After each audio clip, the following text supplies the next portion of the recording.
지금부터 제 190차 현병환 교수의 바이오 창업 성장 이야기 바이오 아카데미를 시작하도록 하겠습니다.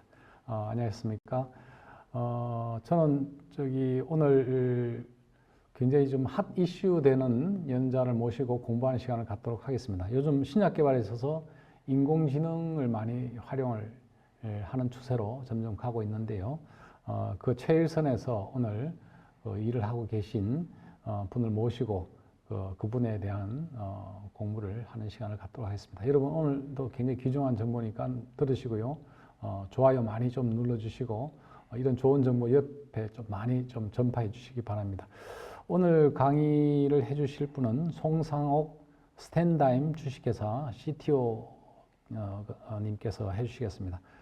송상옥 박사님은 서울대 공대 화학생명공학부에 박사를 하시고요. 코넬대 연구원, 피츠버그 메디컬 센터 연구원, 삼성종기원 바이오세라피틱 랩 전문 연구원으로 계시다가 지금은 이제 스탠다임의 공동 창업자 및 CTO로 계십니다. 인공지능을 활용하시는 신약 개발 분야를 하고 계신데 굉장히 좀 특이하고 굉장히 조금 어려울 것 같은데 오늘 저도 굉장히 기대가 됩니다. 예, 송 대표님 안녕하세요. 예, 네, 안녕하세요. 예, 좋은 오늘 정보 부탁드립니다. 네. 일단 이런 좋은 기회에 초대해 주셔서 감사드리고요. 뭐 제목 보시다시피 신약 개발에서의 인공지능 활용 좀 이렇게 제너럴하게 적긴 했습니다만 사실 이 분야에 대한 뭐 여러 가지 얘기들도 많고 뭐 최근에 이제 리뷰 페이퍼들도 많고 다양한 정보들이 있기 때문에 뭐 제가 오늘 하는 얘기는 어떻게 보면 이제 저희는 이제 스탠다임이라는 인공지능 신약 개발을 2015년에 창업을 해서 처음부터 인공지능 신약 개발이란 주제로 기술 개발과 비즈니스를 해온 그간의 경험을 바탕으로 좀 이 분야에 대한 내용들을 좀 쉽게 풀어보려고 노력을 했습니다. 예. 그래서 시작을 해보면 일단 뭐 목차는 간단한데 신약 개발에 대한 아주 심플한 개요 그리고 이제 인공지능에 대한 또 간단한 개요부터 좀 시작을 하면서 인공지능 신약 개발 영역에 어떠한 주제들이 있는지 조금 간단하게 이제 생물학과 화학을 좀 나눠서 좀 접근을 해봤고요. 이제 그런 과정에서 이제 신약 개발에서 어떤 식으로 활용이 되고 있고 또 뭐가 문제고 우리는 또 어떻게 가야 될지 뭐 이런 이제 저의 개인적인 경험과 회사의 경험들을 좀 녹여내봤고 그다음에 마지막으로는 저희가 이제 이런 방향성을 가지고 어떤 기술 개발과 사업을 하고 있는지 시간이 허락하는 선에서 좀 소개를 드리도록 하겠습니다. 네, 뭐 신약 연구나 신약 개발을 뭐 조금 아시는 분들은 뭐 이러한 자료가 매우 익숙하실 텐데요. 혹시라도 이제 모르신 분이 계실까봐 간단하게 이제 신약 개발 과정이 어떠한 식으로 이루어지고 있고 그 안에서 어떤 이제 어려움들이 있는지 한번 짚어보는 것부터 시작을 해보도록 하겠습니다.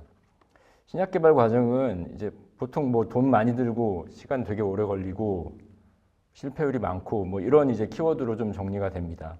그래서 이제 처음 타겟이라 하면 이제 우리가 질병 뭐 당뇨나 암이나 질병이 있다면 이제 그 질병을 고치기 위해서 인체에 어떤 단백질을 공략을 해야 될지 또는 어떤 유전자를 처리를 해야 될지 뭐 이런 이제 그 질병과 관련된 생물학적인 어떤 표적을 일컫는 말입니다. 그래서 이제 신약을 개발하기 위해서는 그 신약이 조절할 수 있는 그런 질병의 표적을 먼저 찾아내고 거기에 대한 이제 생물학적인 여러 가지 검증이 거치게 되고요. 그래서 이 타겟에 대한 검증부터 시작을 해서 타겟이 이 타겟을 건드리면 질병이 나을 것이다라는 어느 정도의 POC가 검증이 되면 그 다음부터 이제 그 타겟에 맞는 약물을 발굴을 하기 시작합니다. 그게 이제 신약 연구의 시작인데 뭐 그 타겟에 맞는 보통은 이제 뭐 약물의 종류도 뭐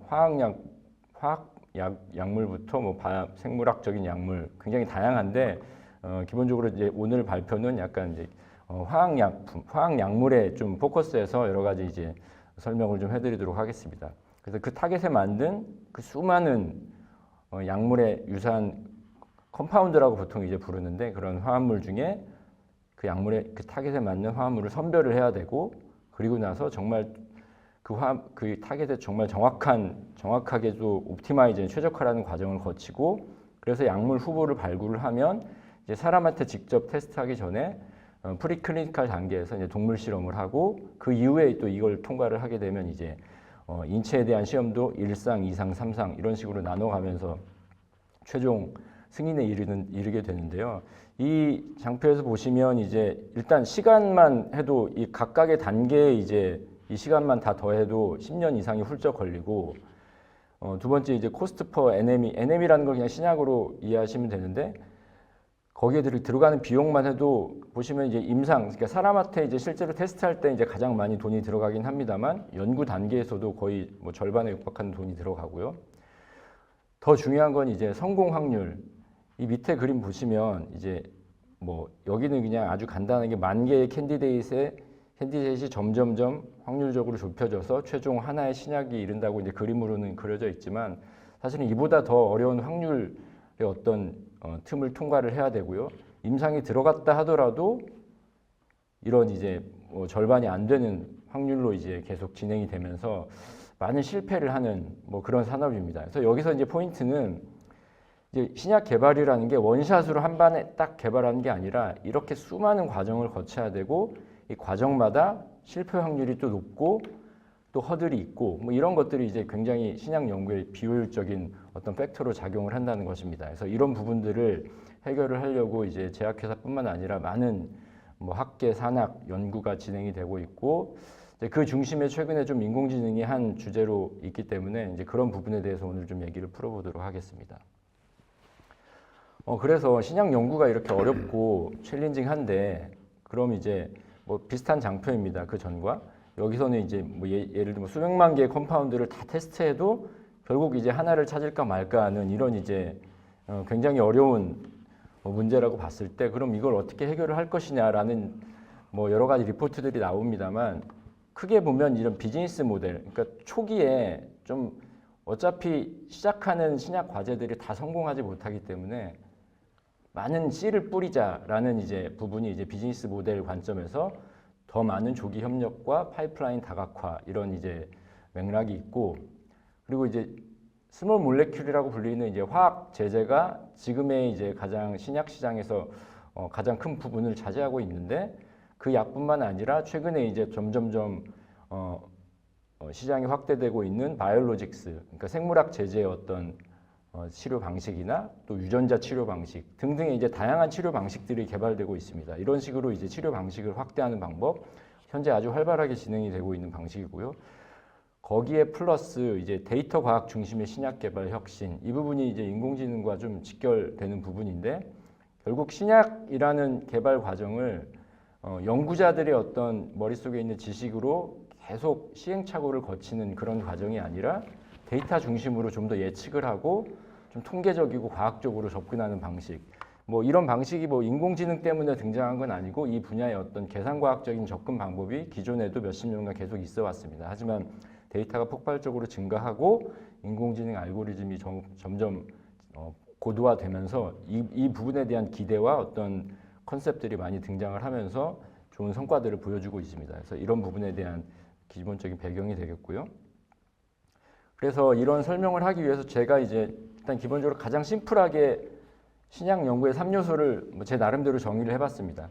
그러니까 메디슨, 그러니까 질병의 영역을 파헤치는 항목이 하나 필요하고요. 그럼 이제 그 질병이 이제 사실은 물론 생물학과도 연관이 되지만 결국 아픈 사람을 치료하는 어떤 질병에 대한 이해와 그리고 그 질병이 몸 안에서 생물학적으로 어떤 방식으로 작동하는지 생물학적인 이해가 또 필요하고 결국 약을 만든다는 건 결국 케미스트리를 이해를 해서 이 생물학적인 타겟을 공략할 수 있는 또 부분에 대한 이해가 필요하기 때문에 이 세 가지 요소가 결국 모두 이해가 되어야 약이라는 부분이 성공할 수 있는 것이고 그렇기 때문에 지금 인공지능이 관심을 갖는 건 이 세 가지 테마에 대한 관계성을 어떻게 그려낼 수 있느냐 이 부분이 이제 큰 관점이고 이 관계성을 관련된 데이터로부터 학습을 하고 추론하고 예측하고 다시 검증하고 뭐 이런 식의 이제 컨셉으로 이루어져 있다고 보시면 됩니다. 네.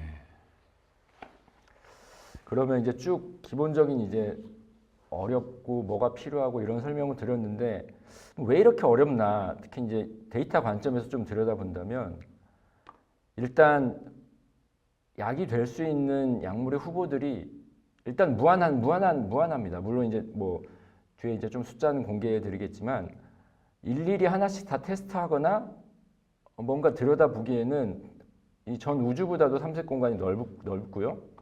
그리고 그동안 쌓여왔던 지식이라는 게 물론 데이터가 많이 늘어나고는 있습니다만 아직 생물학적인 지식이 이제 많이 부족하고 데이터 자체도 부족하기 때문에 보통 인공지능이 많은 역할을 하는 이미지나 뭐 텍스트나 이런 영역에 비해서는 뭐 빅데이터라고 말하기도 좀 부끄러운 수준의 데이터 양이고요. 그러면 이제 데이터를 만들어내면 되지 않냐. 근데 이제 이런 신약 개발이나 생물학 쪽의 데이터 생산은 일단 비쌉니다. 굉장히 비쌉니다. 실험 하나하나가 이제 수반이 돼야 되고 뭐 이미지처럼 그냥 사람이 그냥 보고 이건 뭐 토끼다 뭐 여우다 이렇게 해석할 수 있는 수준이 아니기 때문에 굉장히 비싸고 그 실험 과정도 굉장히 오래 걸리고 그래서 이제 이런 부분이 이제 인공지능을 적용하는데 매우 힘든 부분으로 지금 직면하고 있는 문제점이고요. 그리고 약이라는 게 그냥 아까 얘기한 그런 표적, 단백질 표적에 잘 붙는다고 해서 약이 되는 게 아니라 약이 되기 위해서는 몸 안에서 이 약이 잘 퍼져나가야 되고 또 다른 독성도 없어야 되고 등등 한 20여 가지 이상의 조건을 동시에 만족을 시켜야 됩니다. 그렇기 때문에 아까 처음에 말씀드린 하나하나의 과정을 통과하는 그런 일종의 이제 그 연속적인 시리얼한 프로세스에서는 쭉쭉쭉 가다가 뒤에 하나가 뭐가 잘못되면 다시 또 처음으로 돌아야 되는 굉장히 이제 효과적이지 않은 그런 기존의 개발 과정이 있고 그렇기 때문에 이런 여러 가지 물성들을 동시에 만족시켜야 되는 뭐 그런 이제 니즈도 있기 때문에 굉장히 참 어렵다라는 게 이제 뭐 누구나 생각하고 있는 이런 영역이고 그럼 이걸 극복할 수 있는 대안은 없는가라는 차원에서 이제 다양한 방식의 얘기들을 하고 있고 오늘은 이제 이 부분에 대한 얘기 중에서도 인공지능이 어떤 방식으로 접근을 하고 있는가에 대한 얘기를 좀 해보겠습니다. 네. 자, 그럼 이제 인공지능 얘기가 나왔으니까 이제 뭐 너무 이제 많이들 그냥 일상생활에서도 많이들 쓰고 있는 용어지만 그래도 이제 이 용어에 대한 좀 정의는 조금 기본적으로 좀 알고 가야 되지 않나 해서 좀 상식 수준에서 그냥 제가 한번 정리를 해본 겁니다. 네. 네, 그래서 인공지능 처음에 이제 뭐 영어로 써있긴 하지만 원래 이제 용어 자체가 영어이기 때문에 일단 artificial intelligence는 기계가 저는 좀 학문적으로 풀어쓰기보다는 그냥 일반적인 사람이 이해하기 쉽게 좀 적어놓은 용어에 대한 설명인데요. 기계가 사람과 같은 능력을 갖추게 하는 또 컴퓨터 과학의 하위 분야로 생각을 해봤습니다. 그러니까 보통 사람이 생각을 하는 게 이제 뭐 인공지능도 다양한 이제 설명이 가능하지만 결국 사람과 같은 일을 할 수 있는 기계의 영역이라고 일단 봤고요. 그 안에서 인공지능도 뭐 챗 GPT만 있는 게 아니라 굉장히 다양한 분야가 있습니다. 이미 역사도 수십 년이 됐고요. 1950년부터 시작을 했으니까 그 중에서도 지금 이제 딥러닝, 챗 GPT 이런 영역의 상위 컨셉이 이제 기계학습이라고 불리는 영역이고요.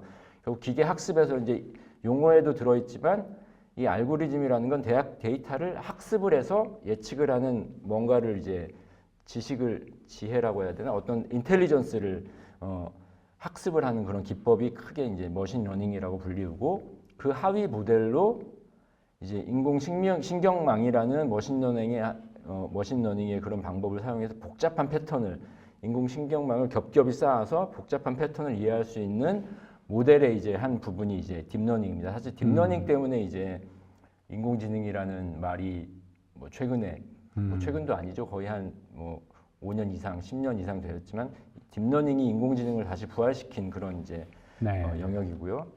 이제 딥러닝보다 이제 어쨌든 뉴럴 네트워크라는 인공신경망이 딥러닝을 이루게 하는 기본 요소이고 이게 이제 뇌의 작동 방식을 모방해서 데이터를 학습하는 이제 출발점이 되겠고 최근에 많이 나오는 이제 제너러티브 AI 생성 모델 이게 이제 인공신경망의 한 종류인데 그냥 학습을 해서 예측을 하는 거에 지나지 않고 데이터 분포 자체를 학습해서 새로운 데이터를 생성합니다. 많이 아시다시피 뭐 대화를 하고 텍스트를 만들고 그림까지 그리고 뭐 이런 이제 영역이 되겠고 그거의 키가 되는 이제 최신 알고리즘이 트랜스포머라는 알고리즘이 되겠고 뭐 깊게는 안 들어가겠습니다만 결국 트랜스포머라는 시퀀스의 문맥을 효과적으로 이해하는데 매우 특출난 알고리즘입니다. 이걸 기반으로 지금 저희가 챗GPT나 달리나 하는 이제 알고리즘이 다 이 트랜스포머라는 알고리즘에 기반을 하고 있고요. 그 하위로 이제 제너러티브 프리트레인 트랜스포머라고 GPT라고 많이 하죠. 이제 챗GPT도 이제 GPT를 썼고 이제 그대로 보자면 생성된 그러니까 프리트레인 이미 사전 학습된 생성 트랜스포머인데 기본적으로 트랜스포머라는 이제 아키텍처를 기반으로 한 대형 언어 모델입니다. 그러니까 프리트레인드라는 것은 사전 학습이라는 건데 이제 이미 방대한 데이터를 가지고 사전 학습을 시켜놓고 특정 문제에 특화돼서 이제 파인 튜닝하는 형식으로 이제 활용되는 대형 언어 모델이 되겠고 그 하위로 이제 텍스트를 그러니까 대화를 생성하는 예시가 챗GPT가 되겠고 그림을 이미지를 생성하는 이제 어플리케이션이 달리라는 이제 프로그램이 되겠습니다. 이런 식으로 이제 좀 용어에 대한 하이어라키를 좀 정리를 해봤고요. 그다음에 이제 인공지능을 구분하는 방식이 인공지능이 무슨 역할을 하느냐에 따라서 구분할 수 있는데 요즘 이제 언어 모델 특히 이제 챗GPT 같은 이제 대형 언어 모델이 또 화두가 되고 있기 때문에 그 방면에서 조금 더 구분을 해보자면 그러니까 내추럴 랭귀지 프로세싱이라는 또 인공지능의 하위 분야가 있습니다. 그 분야는 이제 컴퓨터가 인간의 그러니까 결국 이제 사람이 하는 여러 가지 지능적인 행위 중에 언어라는 게 굉장히 특이하기 때문에 그럼 컴퓨터가 이 사람의 언어를 이해할 수 있도록 연구하는 이제 분야가 내추럴 랭귀지 프로세싱이 되겠고 그 하위 모델로 이제 내추럴 모델링, 랭귀지 모델이라는 언어 데이터를 학습하는 그리고 생성하는 데 사용되는 모델이 있고 그 하위로 라지 랭귀지 모델, LLM이라고 많이 부르죠. 아주 대규모 데이터를 사전 학습해서 인간의 언어를 이해할 수 있는 수준까지 지금 올라왔는데 이제 그걸 내추럴 LLM이라고 합니다. 그리고 그거에 이제 어플리케이션으로 챗GPT. 이건 오픈 AI가 만든 어플리케이션이고 또 다른 이제 뭐 메타나 구글에서도 이제 이와 유사한 LLM 모델이 많이 있습니다. 그래서 기본적인 이제 용어이기 때문에 이 정도는 우리가 좀 알고 가자라는 차원에서 아주 기초적인 내용이지만 설명을 해봤고요. 네. 또 기초 과정에서 이제 그럼 인공지능이 이제 어떤 식으로 학습을 하는지 그러니까 사실 아까 이제 인공신경망이 뇌가 학습하는 그런 방식에서 착안을 해서 태어난 알고리즘이라고 말씀을 드렸는데 이제 그 이제 유사한 비교 방식을 통해서 인공지능은 어떤 식으로 학습이 되며 그러면 인공지능을 활용한다는 관점에서 우리는 어떤 관점을 좀 집중해서 봐야 될까 좀 인사이트를 좀 기초에서 시작하기 위해서 좀 만들어 본 그림이고요. 그래서 사실 우리 이제 뇌가 작동하는 방식을 보면 이제 그림, 뭐 어떤 영상이나 소리나 어떤 텍스트 뭐 이런 것들이 이제 뇌에서 해석이 되기 위해서는 일단 뭐 눈이나 뭐 귀나 뭐 이런 걸 통해 센싱을 해야 되고 감각기관이 처리를 해야 되고 그 감각기관에서 처리된 정보는 일단 화학 신호로 바뀌면서 뉴런이라고 불리는 이제 신경 세포에 의해서 전기 신호로 이제 처리가 됩니다. 그래서 뉴런은 우리 이제 뇌에만 해도 수조 개가 있는데 그런 뉴런이 연결이 되고 뉴런이 전기 신호를 전달을 하면서 뭔가 이제 외부의 정보 전달이 이루어지는데 이런 이제 정보 전달이 되는 과정에서 우리 뇌는 이미 형성된 뉴런의 구조가 있을 뿐만 아니라 새로운 데이터가 들어올 때마다 전기 신호에 의해서 뉴런이 새로 생기기도 하고 그 구조가 바뀌기도 합니다. 그래서 이런 이제 학습에 따라서 어떤 이제 우리가 뭔가를 인식하거나 뭐 언어를 인식하거나 사물을 인식하거나 하는 패턴이 학습이 되고 이게 이제 지식화가 되고 지능화가 돼서 우리가 이제 보기도 하고 대화도 하고 뭔가 이제 인지 활동이 이루어지는 컨셉입니다. 그래서 여기서 중요한 건 물론 선천적으로 타고난 어떤 신경 세포의 구조도 있을 수 있겠으나 우리가 어떤 데이터를 보고 듣고 학습하냐에 따라서 어떤 지능의 레벨이 달라질 수 있다는 거. 그렇기 때문에 학습의 중요성이 이제 여기서도 드러나고요.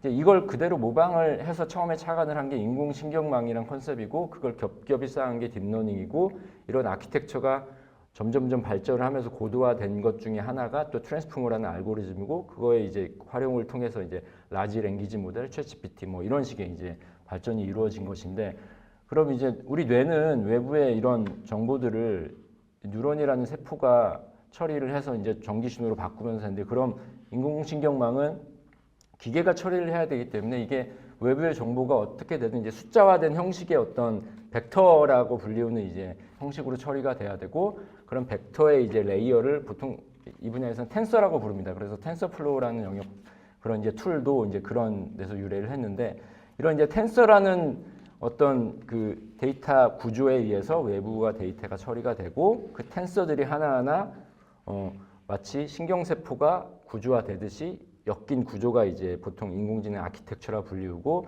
이제 이런 아키텍처는 보통 어떤 숫자들의 연산이죠. 기본적으로는 이제 벡터의 연산이기 때문에 선형대수라고 불리우는 영역 뭐 곱하기 덧셈 뭐 이런 거에 이제 조합으로 이루어진 계산 과정이고 여기에는 다 파라미터가 있고 결국 데이터를 통해서 우리가 원하는 최적화 함수를 정하면 계속 학습을 통해서 그 파라미터가 조정되는 과정입니다.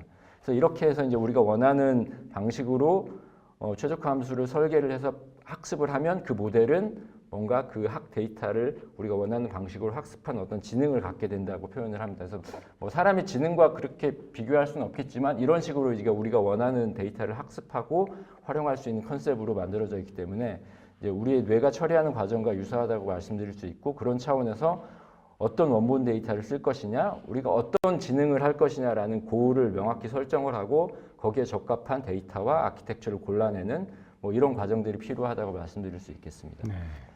네, 기본 개념이고 그럼 이제 뭐 조금 더 이제 본론으로 들어가서 뭐 아까 이제 그 뭐 생물학, 의학, 화학 이런 관점에서 이제 제너럴한 설명을 드렸고 뭐 신약 개발의 과정에 대해서도 간단히 설명을 드렸는데 이제 보통 이제 약물을 찾는 쪽에서 조금 더 비율을 자물쇠 열쇠 모델로 비유를 합니다. 그래서 사실 이 자물쇠 열쇠 모델은 굉장히 심플리파이한 모델이고 뭐 이렇게 심플리파이 하지는 않습니다만 이 과정을 이해하는 데 도움이 되기 때문에 많이들 인용을 하고 있고요. 그래서 이제 우리가 이제 뭐 어떤 자물쇠를 여는 열쇠를 비유를 해서 해석을 하자면 일단 어떤 어떤 열쇠라는 건 이제 뭔가 문을 열기 위해서 이제 있는 건데 그 문을 질병이라고 한다면 그 문에는 이제 열쇠로 열 수 있는 이제 자물쇠가 있는 것이고 그러면 이제 문이 질병이고 자물쇠가 어떤 표적이 우리가 이제 공략하는 단백질 표적이 되겠습니다. 그래서 이 과정을 이해하는 게 이제 타겟을 찾는다, 타겟을 검증한다라는 타겟 아이덴티피케이션 과정이 되겠고요. 그럼 우리가 이제 열고자 하는 문과 거기에 자물쇠가 이제 인식이 됐다면 이제 그걸 열 수 있는 열쇠를 찾는 게 이제 신약 개발 과정인데 무턱대고 열쇠를 찾을 수는 없기 때문에 기존에 존재하는 열쇠 중에 맞는 게 있나 하나씩 찔러 봅니다. 그렇게 이제 이미 알려진 열쇠 중에 찾아보는 게 이제 일종의 스크리닝 과정, 이제 이걸 가상 탐색의 영역이기도 하고 실험적으로는 대량의 열쇠를 탐색할 수 있는 하이스루프 스크리닝이라는 방법도 있고요.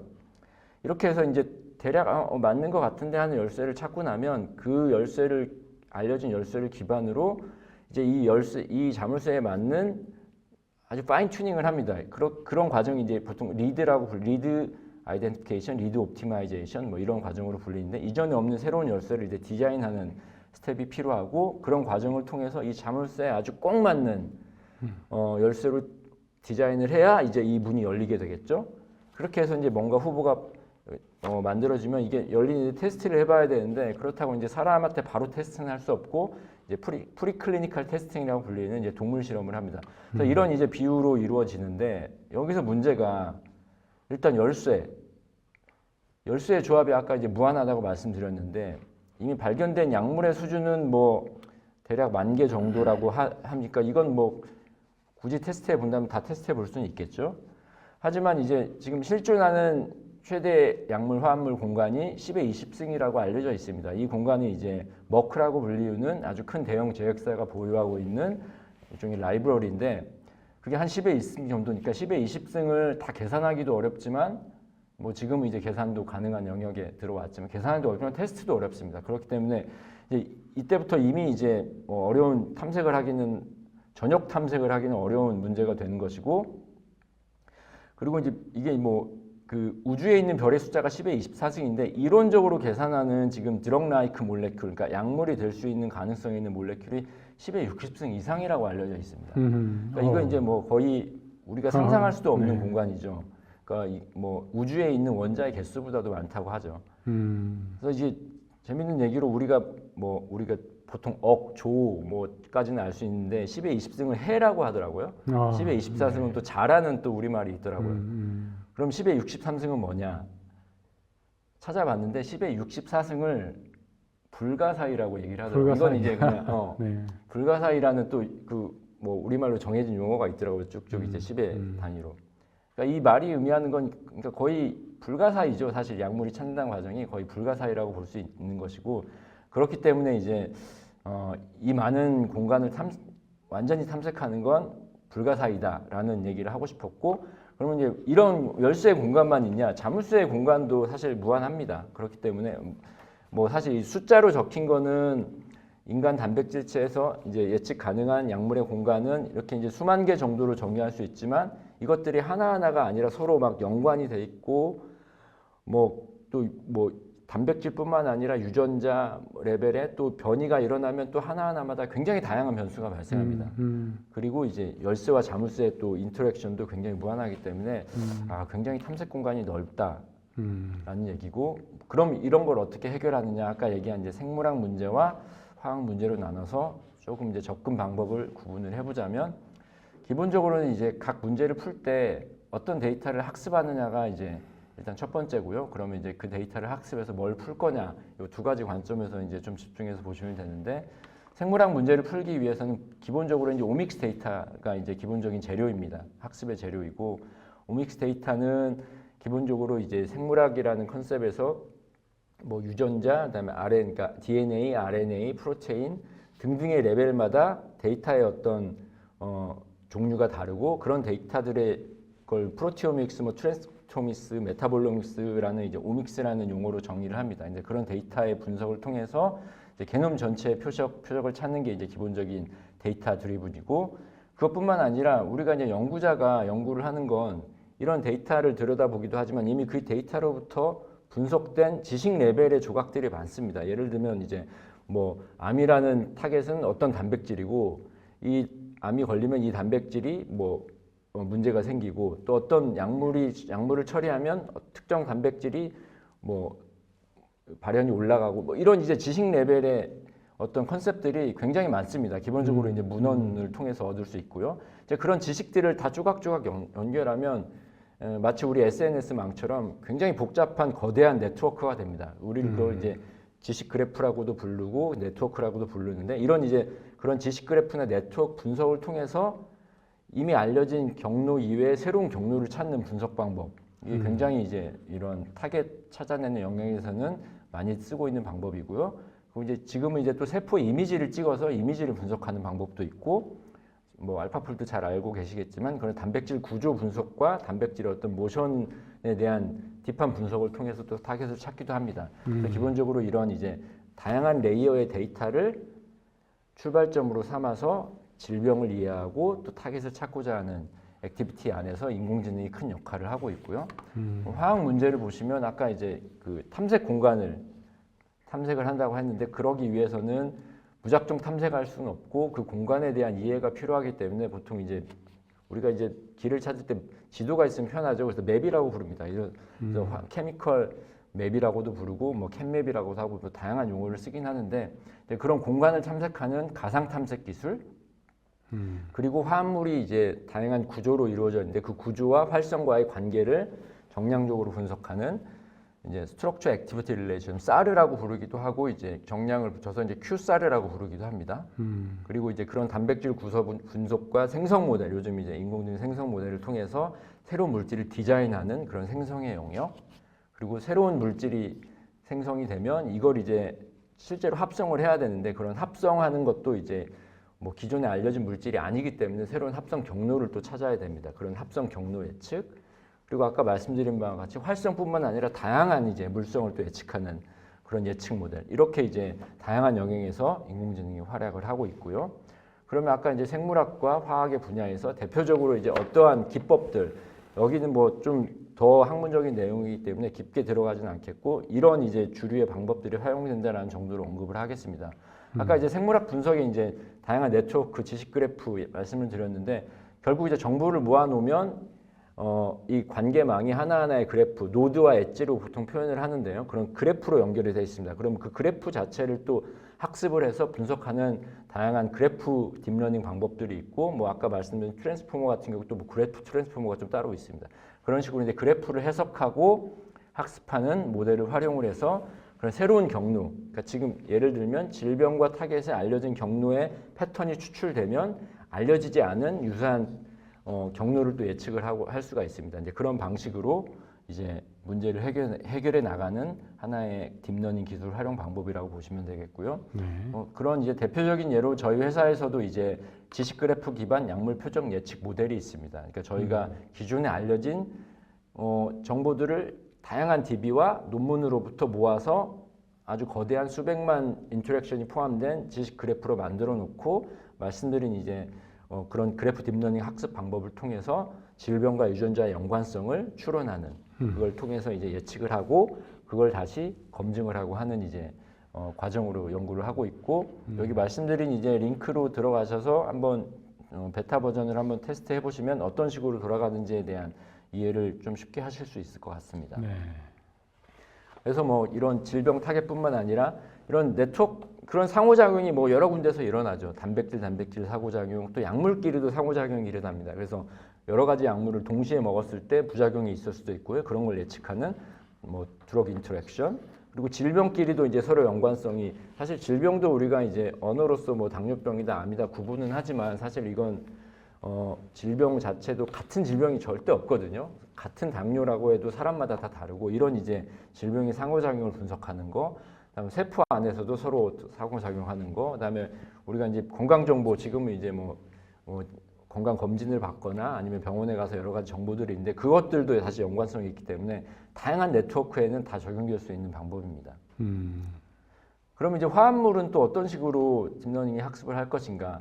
그러니까 아까 이제 그래프는 이제 그런 식으로 정보를 모아놓으면 그래프라는 형식이 되고 그게 이제 딥러닝의 알고리즘으로 수치화돼서 들어가는데 화합물을 학습하기 위해서는 또 화합물을 수치화하는 표현 방식이 있어야 됩니다. 그래서 대표적으로는 이제 화합물을 표현하는 방식이 이렇게 스마일즈라고 불리우는 문자열, 그러니까 C는 탄소고 뭐 N은 질소고 이렇죠. 대부분의 화합물들이 한 10여 개의 원소로 이루어져 있습니다. 그런 이제 원소의 배열을 문법적으로 이제 규칙화해서 만든 일종의 이제 화합물의 언어라고 볼 수 있고 이런 이제 1차원적인 시퀀스를 수치화해서 입력하기도 하고요. 하지만 이제 정보 편한 대신에 이제 정보의 누락이 많을 수밖에 없고 조금 더 화합물도 그래프 형식으로 이렇게 많이 보셨을 이런 이제 화학 기호의 형식으로 그래프화 시켜서 또 표현하는 방식이 있고 이것도 역시 2D이기 때문에 3D 정보에 대한 어떤 로스가 있습니다.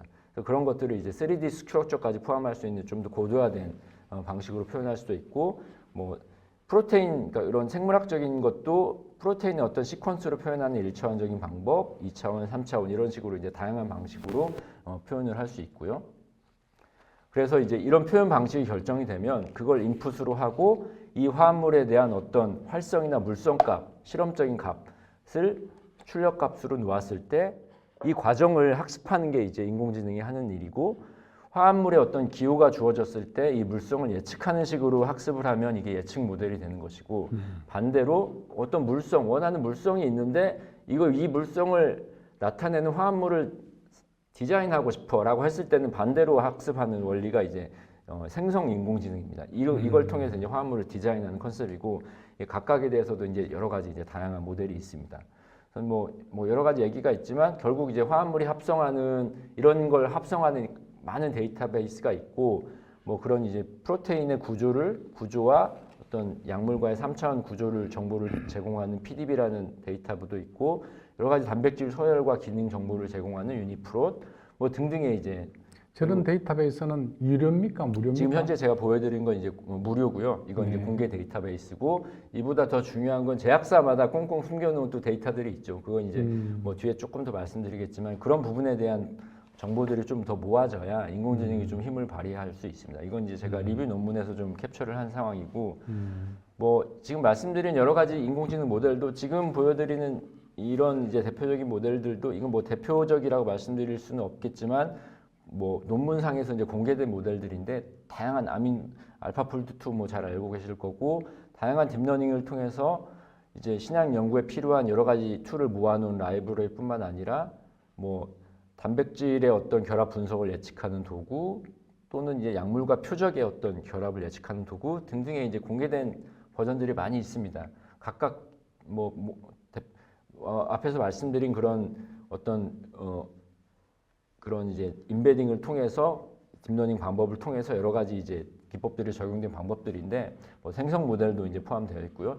이런 건 다양한 방법들이 존재하지만 뭐 이런 방법들이 아까 말씀드린 것처럼 신약 개발이 원샷 원킬이 아니기 때문에 이런 좋은 도구들이 현업에서 어떻게 활용되느냐가 이제 사실 인공지능 연구의 더 큰 관심사고요. 그냥 그런 부분들이 이제 저희 같은 회사들이 조금 더 깊게 들여다보면서 일을 하고 있습니다.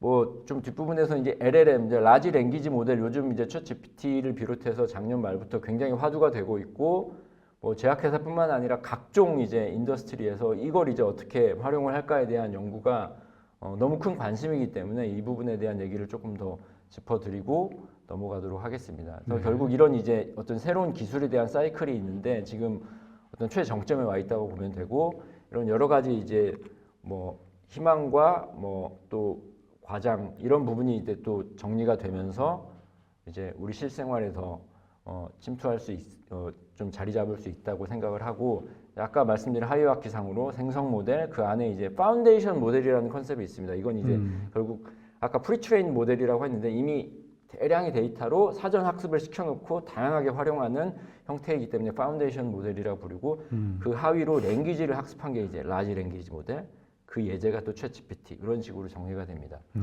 그래서 라지 랭귀지 모델의 핵심은 기계가 이제 사람의 언어를 이해하기 시작했다입니다. 이게 굉장히 중요한 맥락인데, 언어를 이해하는 게 뭐 기계적으로 이야기하는 게 아니라 챗 GPT를 써보신 분도 알겠지만 인간이 이해하는 이 언어의 그 컨텍스트, 메타 레벨의 컨텍스트를 이해할 수 있다는 점이 큰 포인트가 되겠고, 물론 이제 아주 구체적인 정보를 제시하거나 좀 과학적인 정보를 예측하는 거는 다른 모델을 통해서 가능하겠지만, 거기까지는 불가능하겠지만 기본적으로 사람의 말을 아주 잘하는 모델이라고 이해하시면 됩니다. 그 활용성에 있어서 이제 여러 가지 탐색을 하고 있고요. 그래서 이 LLM 모델은 기존의 제약회사가 강점을 가지는 게 아니라 구글이나 마이크로소프트, 메타나 뭐 이런 거대 테크 기업들이 선도할 수밖에 없는 분야입니다. 이미 이제 그런 LLM을 만드는 창시자들이기도 하고, LLM이 이제 뭐 모델만 큰 게 아니라 엄청난 데이터를 학습해야 되기 때문에 거기에 들어가는 비용이 뭐 일반 작은 회사는 꿈도 못 꿀 수준입니다. 물론 모델은 공개돼 있지만 그 모델을 또 다양한 데이터로 학습을 하고 또 자체 모델을 갖기 위해서는 이런 거대 텍이 만들어 놓은 인프라에서 이제 저희가 활약을 하는 수밖에 없고요. 그렇기 때문에 이제 테크 기업들의 이제 부상이 앞으로 점점 더 이 바이오텍 헬스케어 분야에도 더 눈에 띌 거라고 예상이 되고, 특히 이제 대표적인 헬스케어 LLM 사례들이 아직 공개된 버전도 있고 공개되지 않은 버전도 있지만, 구글이나 그러니까 MS가 조금 더 지분을 가지고 있는 오픈 AI나 그다음에 이제 메타의 어떤 모델들, 이런 모델들이 이제 다양한 영역에서 이제 뭐 특화되고 있습니다. 그래서 구글 같은 경우는 이제 메디팜이라는 이런 분이 뭐 결국 의사 시험을 최초로 통과하는 이제 AI 시스템으로서 이제 광고를 하면서 지금 이제 의학 관련 질문에 답하도록 설계된 모델로 알려져 있고요. 그다음에 우리가 이제 챗 GPT는 일상생활에서 이제 뭐 채팅하는 용도이지만 이제 이걸 의료용 버전으로 지금 좀 준비하고 있는 게 있고, 그 버전에는 세계 최대 규모의 전자 건강 기록 업체인 에픽의 어떤 데이터를 학습하면서 굉장히 고도화된 전문성으로 지금 준비를 하고 있는 부분이 있고, 그다음에 이제 메타에서도 이제 좀 학술적인 수준으로 이미 학술 논문을 조금 더 전문적으로 학습을 해서 그거에 대한 어떤 지식의 패턴을 좀 학습하는 학술 프로젝트가 진행 중이기도 합니다. 그래서 이런 이제 과정들이 앞으로도 계속 고도화될 것으로 예측이 되고, 그래서 이제 크게 이제 구글과 마이크로소프트, 애플, 아마존 이런 거대 기업들이 신약 개발 단계, 연구부터 임상, 그리고 생산, 그다음에 유통, 뭐 그 이후에 어떤 모니터링까지 각 영역에 있어서 이제 기존에 이제 전문가들이 하고 있는 일종의 영역들을 뭐 도와주고, 그러니까 도와주는 여러 가지 플랫폼들을 만들어내고 있는데, 이제 그 기반이 되고 있는 게 사실 LLM입니다. 왜냐하면 사실 전문가들이 하는 행위들, 우리가 사실 과학을 연구하고 이런 행위들이 다 언어 기반입니다. 그래서 언어를 이해한다는 모델은 그런 전문가들이 행하는 여러 가지 언어 기반의 행위들을 흉내낼 수 있는 기본적인 기술적인 레벨에 도달했다라고 보기 때문에 이거에 대한 확장은 되게 무궁무진한 것이고, 그러한 부분에서 이제 저희가 또 기대하는 역할이 있고, 저희도 이제 예의주시하면서 작은 여러 가지 프로젝트를 좀 진행할 계획을 가지고 있습니다. 다시 아까 이제 신약 개발이 왜 그렇게 어렵나로 돌아가서 아까 이제 탐색 공간이 넓고 뭐 여러 가지 얘기를 했지만 결국 이 넓은 탐색 공간을 스크리닝하는 건 불가능하다라는 게 지금 현재 시점이고 그러면 학습을 통해서 뭔가 대안이 있을 수 있나라는 차원에서 지금 여러 가지 접근을 하고 있는데 이게 옆에 하나 지금 이제 아주 심플한 예시를 든 게 우리가 이제 학습의 중요성을 예시를 든 게 예를 들면 한 60만 개의 단어가 포함된 사전에서 하나의 단어를 찾는 문제를 상상을 해보면 우리가 2만 개의 단어를 그냥 탐색을 한다고 생각했을 때 간단하게 60만 개에서 2만 개를 고르는 문제는 97%가 실패를 합니다. 그렇죠. 하지만 우리 스무고개 잘 아시죠? 네. 좋은 질문, 그러니까 뭐 이왕이면 퍼펙트한 질문인데 좋은 질문은 20번만을 해도 무조건 다 찾게 돼 있습니다. 이 그래프가 이제 그런 20개의 어떤 확률을 보여주는 것인데 여기서 또 포인트는 뭐냐면 15번째까지의 질문은 거의 미미합니다. 하지만 15번 이후에 이제 5개의 키 질문이 결국 100%의 성공을 만든다는 내용인데 결국은 이제 이건 이제 아주 뭐 심플한 예제이긴 하지만 여기로부터 얻을 수 있는 인사이트는 이런 무한한 탐색 공간을 다 계산하고 뭐 다 테스트해 볼 수는 없는 경우이고 그중에 일부를 또 테스트한다고 해서도 실패 확률이 높을 수밖에 없습니다. 그렇기 때문에 우리는 아주 20번까지 될지 안 될지 그 이상이 될지 이해가 될지 모르지만 아주 좋은 질문을 통해서 그 질문을 통해서 배워가면서 이 과정을 처리해야 성공 확률이 나올 수 있다는 얘기고 그런 과정에서는 좋은 질문과 또 이걸 빨리빨리 검증을 한 신속한 검증이 매우 중요하고 좋은 질문 속에서는 우리 이미 전문가들이 알고 있는 전문성 그리고 그 전문성을 녹여낸 AI 모델 이런 것들이 어떻게 다 조화롭게 이루어져서 좋은 질문을 만들어내는가가 결국은 이제 실전 모델에서의 아주 중요한 포인트고 그렇기 때문에 지금은 인간과 기계의 어떤 중요한 파트너십이 매우 중요하고 이 파트너십 관점에서 인간의 언어를 이해하는 모델이 만들어졌다는 건 이런 인간과 언어의 기계와의 어떤 파트너십을 매개할 수 있는 또 다른 좋은 인공지능의 혁신이 일어날 수 있는 포인트라는 점에서 저는 이 LLM의 어떤 혁신을 이쪽 인공지능 분야에서도 매우 중요하게 바라보고 있는 사람 중에 한 명이고요. 그래서 이제 뭐 아직 계속 진화하고 있는 부분이지만 인간과 기계와의 파트너십에서 LLM이 아무 중요한 역할을 할 것이다라는 부분은 제가 기대하고 있는 포인트입니다.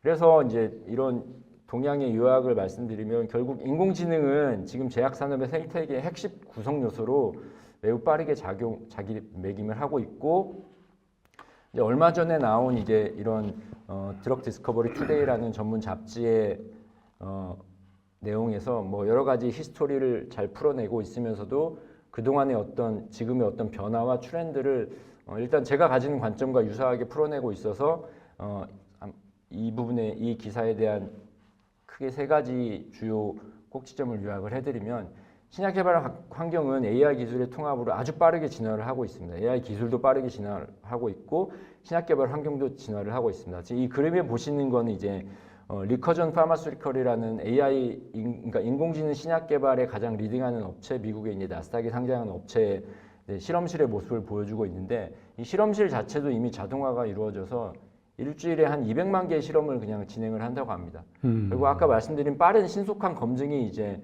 어떤 자동화된 실험, 로봇 실험을 통해서 또 뒷받침해주면서 인공지능이 학습할 수 있는 데이터가 더 많아지게 되고 결국 이제 이쪽 영역에서도 아직까지 이제 부족하다고 생각했던 데이터와 어떤 검증의 좀 선순환이 점점 기대할 수 있는 수준으로 올라올 수 있는 부분이고요.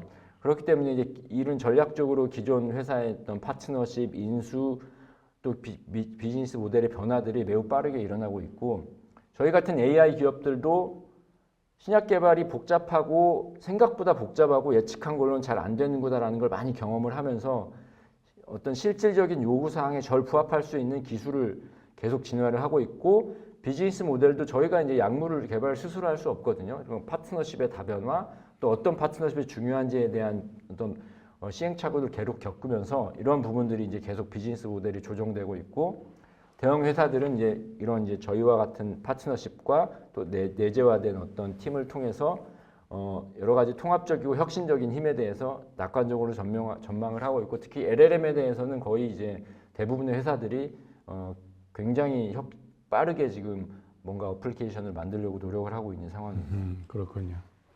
그래서 마지막으로 뭐 짧게 저희 회사가 생각하는 어떤 가지고 있는 플랫폼과 비즈니스에 대해서 아주 빠르게 좀 마무리를 하면서 오늘 강의를 좀 마치도록 하겠습니다. 네. 예.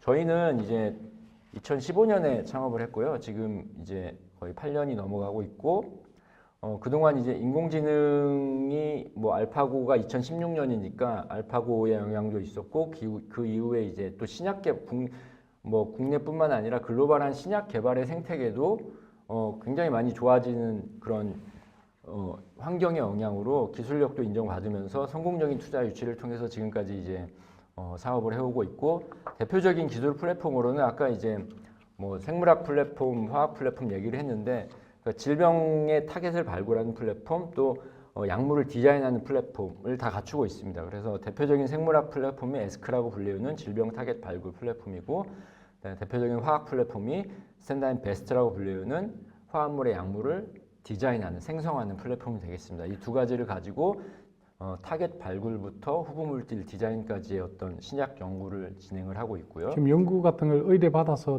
그 수행을 해주고 있나요? 네네, 그런 이제 제약회사와의 협력 연구도 있고, 그다음에 협력만으로는 저희가 속도가 내기가 어렵기 때문에 자체적으로 또 개발을 합니다. 그래서 저희 자체적으로 모든 랩을 다 구비하고 있지는 않지만 뭐 화합물을 합성하는 랩, 그리고 이제 또 외부로부터 실험할 수 있는 역량을 가진 그런 신약 개발 전문가들을 다 보유를 하면서, 옆에 보시면 저희가 이제 지금 현재 약 연구원만으로는 43명 정도 보유하고 있는데, AI를 개발하는 연구진, 그다음에 이런 생물학을 이해하면서 실험을 검증하고 신약 개발의 방향성을 잡는 전문가들, 그리고 이제 화합물을 합성하고 그 화합물 디자인한 걸 인공지능으로부터 나오는 디자인을 또 검증하고 또 피드백을 줄 수 있는 어떤 케미스트리 인력들, 이렇게 이제 밸런스 있는 연구 인력으로 단순히 플랫폼만 개발하는 게 아니라 실제로 신약 후보 물질을 만들어내는 비즈니스를 하고 있습니다. 그래서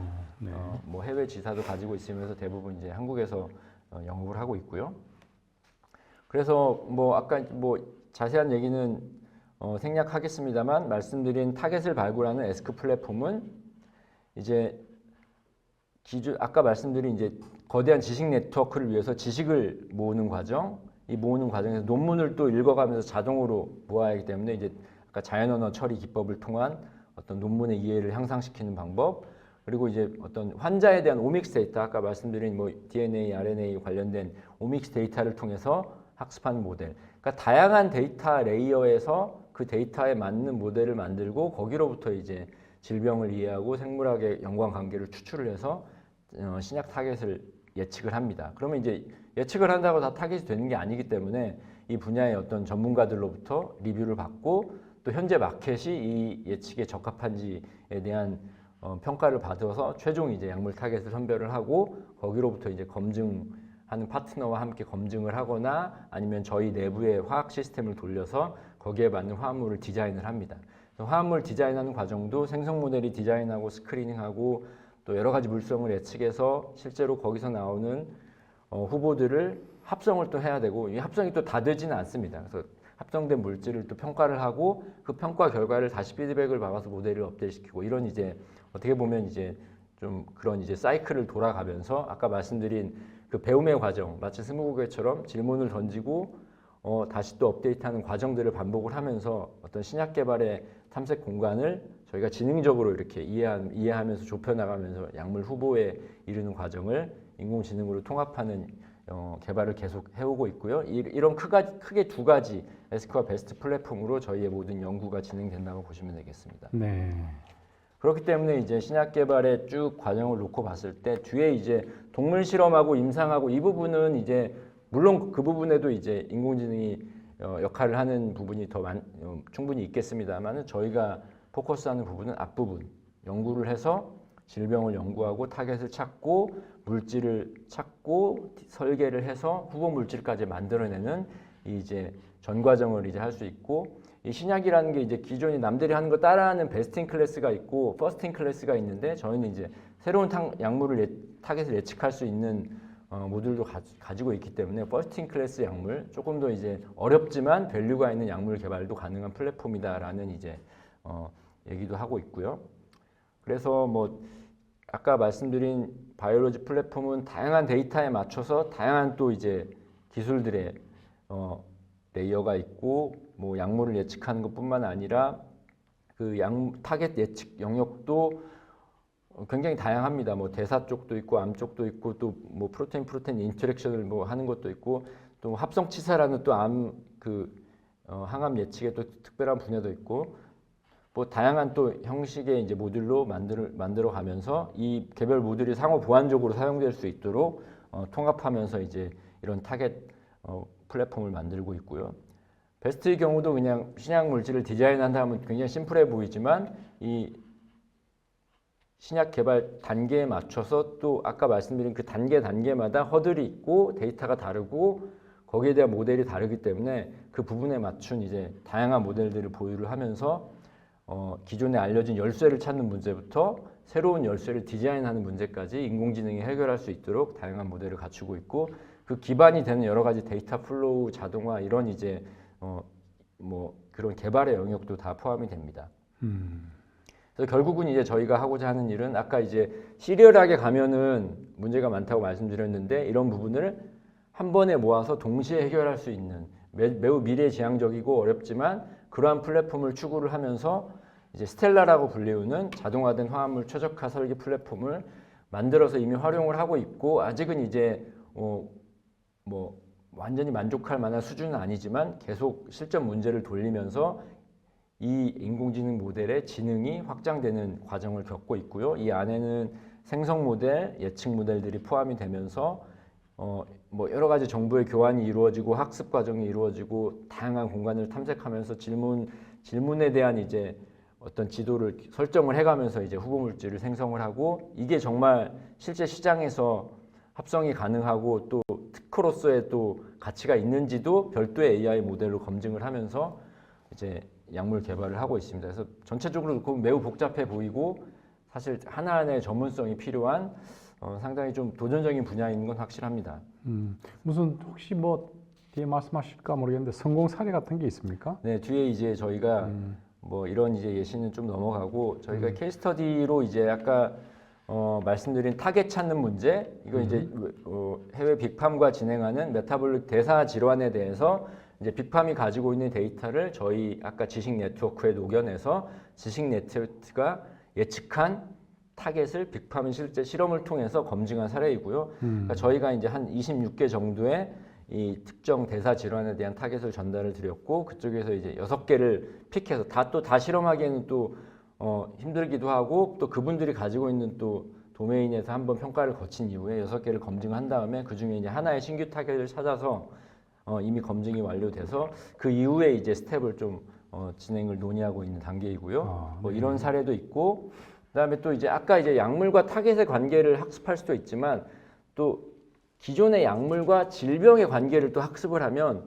이미 알려진 약 중에 새로운 질병에 적용할 수 있는 또 그런 링크를 또 발굴할 수 있는 용도로도 활용이 됩니다. 이걸 이제 드럭 리퍼포징, 뭐 신약 재창출 이렇게도 부르는데, 그런 방식으로 저희가 그 네트워크를 활용을 해서 이제 마이토콘드리아 디지즈라는 이제 아주 희귀 질환 영역에 후보들을 뽑았고, 한 20여 개 뽑아서 동물 실험을 다 했고, 그 중에 이제 6개가 이제 동물 실험 효과를 보여서 6개를 이제 특허를 다 내고, 해외 이제 미국에 있는 큰 병원의 어떤 전문 연구진들과 실험을 통해서 검증을 하고, 그 중에 하나를 이제 좀 가능성 있다 싶은 거 하나를 지금 임상으로 들어갈 수 있는 절차를 밟고 있는 중입니다. 이런 식으로 이제 기존에 있는 약물 중에서도 또 새로운 걸 골라낼 수가 있고요.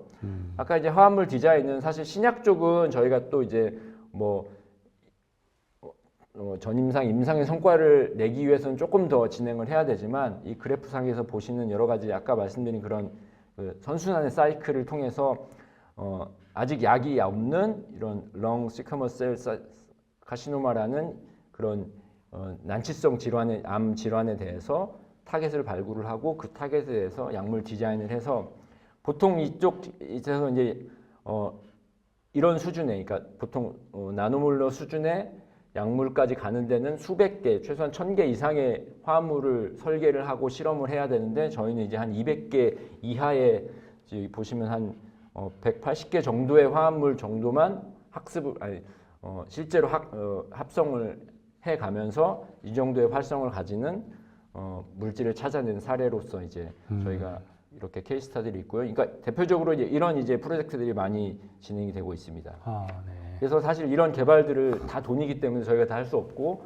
일부 이제 저희의 어떤 플랫폼을 증명하기 위한 이런 사례로서도 연구를 하지만 저희는 이제 파트너십을 통해서 이제 다양한 물론 이제 인공지능의 장점은 어떤 패럴렐하게 다양한 프로젝트를 진행할 수 있다는 점이기 때문에 다양한 파트너들을 확보를 하려고 저희가 이제 비즈니스 활동을 많이 하고 있고 저희가 자체 개발한 어떤 초기 물질이지만 이 물질도 외부에 팔 수 있는 그런 판로들을 또 개척을 하기 위해서 노력을 하고 있습니다. 그래서 이런 이제 파트너십을 통한 비즈니스 모델을 하고 있고 기본적으로 저희가 콜라보하고 있는 회사들입니다. 그래서 캔서부터 시작해서 다양한 질병 영역에 국내뿐만 아니라 해외 회사들과 이런 파트너십을 맺어가면서 하고 있고 또 저희가 이제 데이터 자체를 생산할 수 없기 때문에 그런 데이터를 이미 많이 가진 업체들과 데이터 얼라이언스를 통해서 그들의 데이터를 활용할 수 있는 모델을 또 새로운 이제 제약회사에 또 어떤 모델을 제공을 하면서 또 판로를 개척하는 그런 이제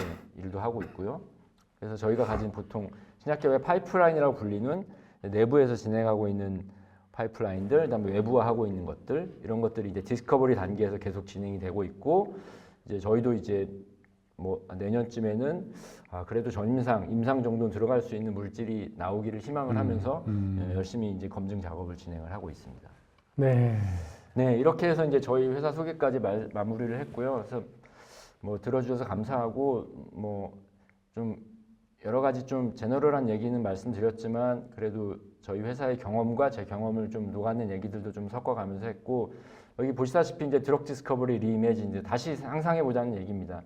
기존의 어떤 가능성을 계속 테스트하면서 어떤 장인 정신으로 할 게 아니라 정말 수학적인 모델과 데이터 과학에 기반해서 확률의 어떤 과학으로 만들어내고자 하는 게 이제 저희의 궁극적인 목표고 아직 갈 길은 멀지만 열심히 모델 개발과 사업을 하고 있습니다. 들어주셔서 감사합니다. 네. 네, 감사합니다. 좀 저같이 문과가 듣기에는 좀 어렵기도 하지만은 굉장히 좀 흥미롭고 정말 재밌는 영역으로 좀 보여지고 또 이걸 꼭 해야 되겠다는 그런 생각도 드네요. 근데 이제 적극적으로 보면은 그 신약 개발 영역이라는 게 그게 신약이지만은 뭐 혁신 신약부터 해서 굉장히 많은 이제 신약의 범위가 있는데 그게 이제 좋은 데이터가 들어가야 좋은 아웃풋이 나올 것 같은데 이 데이터 같은 것들이 지금 어떻게 지금 확보가 됩니까 이게? 네. 인공지능의 가장 첫 번째 우선은 말씀하신 대로 좋은 데이터입니다. 네. 이건 뭐 저희 분야뿐만 아니라 모든 분야에서 좋은 데이터를 잘 공부를 해야 좋은 지능이 생기는 것이죠. 그러니까 뭐 사람이 좋은 환경에서 좋은 공부를 해야 똑똑한 사람이 되듯이 인공지능 모델도 마찬가지인데 그렇기 때문에 이제 사실 인공지능 이전에도 이런 이제 신약 개발, 생물학, 화학 분야에 많은 정보들을 공개 버전으로 모아놓은 대표적인 아까 소개한 그런 사례들이 있고요. 그래서 그렇게 공개된 데이터가 일단은 기본적인 학습 재료가 되겠고 이제 그런 차원에서 이제 대부분의 저희 같은 인공지능 신약 개발 회사들이 그런 거대한 공개 데이터를 많이 활용을 하고 있고요. 하지만 공개 데이터의 단점은 이제 저희 회사만의 특별한 차별화가 없다는 점과 그리고 무엇보다 큰 제약회사에서 더 양질의 더 큰 데이터를 보관하고 있다는 점, 잘 풀지 않는다는 점, 이런 점이 한계이기 때문에 이제 많은 저희와 같은 회사들이 큰 제약회사와의 협력을 통해서 그들의 데이터를 어떻게 활용할 수 있지 않을까라는 기대감으로 협력들을 많이 추구하고 있고 저희도 이제 그런 관점에서 계속 이제 그런 모델들을 만들어내기 위해서 노력을 하고 있습니다. 그래서 그런 한계들이 지금 있는 건 사실이고 그렇기 때문에 이제 조금 더 여력이 있고 이미 발전한 회사들은 스스로 데이터를 자동화해서 생산해내는 방식으로 좀 더 진화해서 가고 있고 이제 그 밑에 있는 회사들은 최대한 공개 데이터를 그렇다고 공개 데이터가 다 똑같다고 해서 누구나 똑같은 데이터를 활용하는 건 아니거든요. 거기에 옥석을 가려내고 잘 큐레이션 할 수 있는 또 영역도 어떤 업의 영역이고 그런 부분에 대한 보완들도 회사마다 또 차별화 있게 진행을 하고 있습니다. 네. 그 우리나라는 이 신약 개발서 인공지능 활용 부분에 이제 글로벌 수준에서 보면 어느 정도 수준에 있고 우리나라도 제약회사라든가 유저들은 어느 정도 지금 이 생각을 하고 있는 겁니까? 이에 대해서? 네, 일단 이제 제약회사의 생태계만 보면 사실 우리나라가 뭐 바이오 강국이라고 하지만 어떤 제약회사라는 제약의 어떤 생태계가 굉장히 선진국형 사업입니다. 그러니까 아까 이제 임상 진행하는데 돈이 너무 많이 들기 때문에 뭐 국내 대형 제약회사라고 해도 임상을 함부로 할 수 없는 수준이고 그렇기 때문에 뭐 10대, 20대 대형 글로벌 제약회사들이 거의 시장을 생태계를 좌지우지하고 있는 현실이 뭐 분명하기 때문에 그렇죠. 그런 네. 측면에 있어서는 저희도 한계를 가지고 있고요. 하지만 이제 IT 기술, 뭐 바이오 기술 이런 이제 기술에 대한 장점은 충분히 있기 때문에 이제 그런 기술을 기반으로 일단은 이제 뭐 해외 진출을 하고자 하는 게 이제 모든 기술 기반 기업의 큰 고울이고 그 기술 기반을 만들어내기 위해서 이제 국내에서 여러 가지 이제 검증과 성과를 만들어내야 되는데 다행스럽게도 이제 이런 인공지능 분야가 계속 활약을 하고 발전을 하면서 국내 회사뿐만 아니라 전반적으로 이제는 인공지능 안 쓰면 안 되겠는데 라는 부분이 계속 강화되고 있어서 다행스럽게도 계속 관심을 적극적으로 가지고 있는 상황이라 물론 이제 그 성과를 내는 건 또 여러 가지 또 바틀렉이 있고 뭐 또 진화가 되어야 될 부분 아까 이제 맨 머신의 어떤 인터랙션 이런 부분이 더 학습이 되어야 될 필요가 있지만 점점점 그 방향성은 누구나 다 인정하고 있는 부분인 것 같습니다.